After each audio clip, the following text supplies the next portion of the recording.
పాకిస్తాన్ మాజీ ప్రధాని నవాజ్ షరీఫ్ కుటుంబంలో జరిగిన ఒక వివాహం సోషల్ మీడియాలో తీవ్ర చర్చకు దారితీసింది. దీనికి కారణం వధువు భారతీయ ప్రముఖ డిజైనర్లు రూపొందించిన దుస్తులు ధరించడం.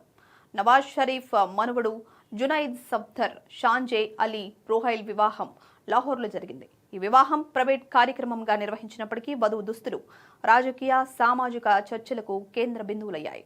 మెహందీ వేడుకలో షాంజే అలీ భారతీయ ప్రముఖ డిజైనర్ సవ్యసాచి ముఖర్జీ రూపొందించిన బంగారు జరీ వర్క్తో కూడిన ఆకుపచ్చ లెహంగా, డబుల్ దుపట్టాతో మెరిశారు. ప్రధాన వివాహ వేడుకలో ఆమె తరుణ్ తహిలియాని డిజైన్ చేసిన ఎర్ర చీరలో మెరిసిపోయారు. ఈ ఫోటోలు Pakistan citizen media portal dialogue Pakistan share చేయడంతో నెటిజన్ల నుంచి తీవ్ర స్పందన మొదలైంది. ఇంతకీ రాజకీయ కుటుంబానికి చెందిన కోడలు పాకిస్తాన్ డిజైన్లను పక్కన పెట్టి భారతీయ డిజైన్లను ఎందుకు ఎంచుకున్నారని ప్రశ్నించారు.